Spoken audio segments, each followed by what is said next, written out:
यशाचे 4 नियम आहेत. सांगा म्हणजे कळेल, मागा म्हणजे मिळेल, शोधा म्हणजे सापडेल आणि ठोठवा म्हणजे उघडेल.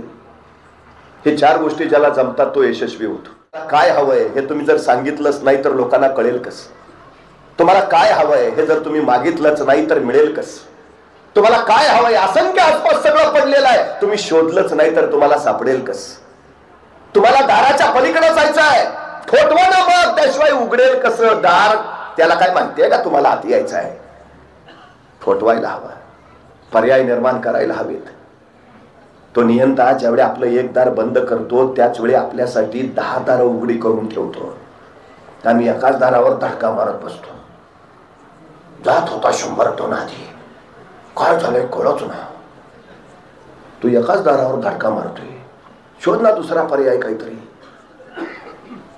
आम्ही पर्याय नाही शोधत, महाराजांनी ते केलं, पर्याय शोधले. मी नेहमी एक गोष्ट सांगतो. एक राजा होता, त्या राजासमोर 2 कैदी आणले. राजाने आरोप ऐकले आणि शिक्षा सुनावली, मरेपर्यंत फाशी.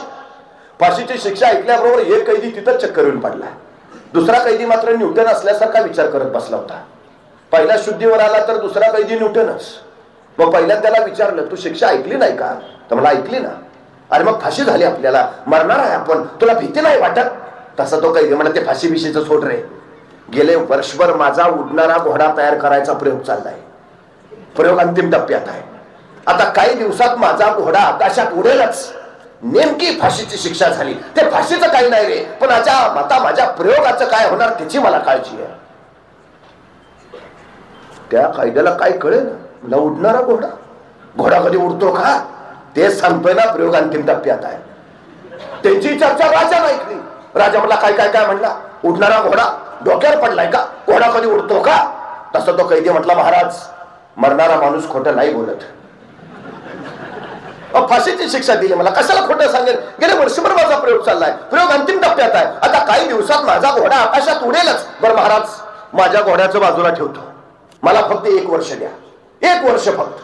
त्या 1 वर्षात मी तुमच्या घोड्याला आकाशात उडायला शिकवू शकतो.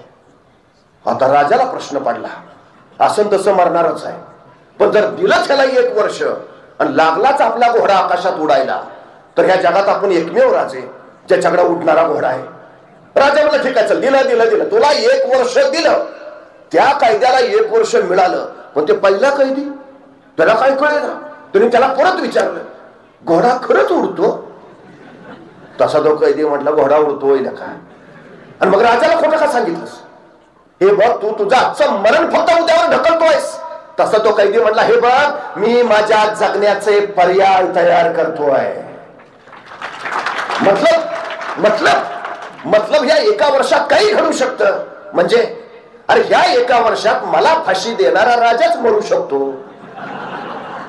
आणि तो नाही मेला तर माझा नैसर्गिक मृत्यू होऊ शकतो. आणि तो पण नाही मेला तर ज्या राजाच्या घोड्याला आकाशात उडायला शिकवायचा आहे तो घोडा मरू शकतो. आणि तो पण नाही मेला तर घोडा खरंच उडू शकतो. अरे काही घडेल ना, वर्ष आहे माझ्याकडे, मी तार कशाला बांधू, मी आता माघार कशाला घेऊ? मी लढत राहीन जोपर्यंत मी जिंकत नाही तोपर्यंत मी झंझाट राहीन. काय सूत्र आहे महाराजांचं? महाराज सांगतायत, आधीच थांबतोस कशाला? ध्येय गाठायचंय ना, झेपावत राहा. झेपावता येत नाही, उड्या मारत जा. उड्या मारता येत नाही, पळत जा. पळता येत नाही, चालत जा. चालता येत नाही, रांगत जा. रांगता येत नाही, घसरत जा. घसरता येत नाही, घरंगळत जा. घरंगळता येत नाही, अरे सरपटत जा, पण जा. जोपर्यंत पोहोचत नाहीस तोपर्यंत पुढे जात राहा. पुढे यश स्वागताला उभा असतं.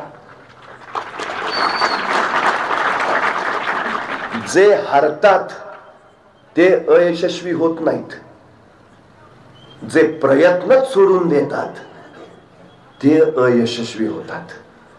तुम्ही किती वेळा पडला याला महत्व नाही, पडून तुम्ही किती वेळा उठून उभा राहिला हे फार महत्वाचं आहे.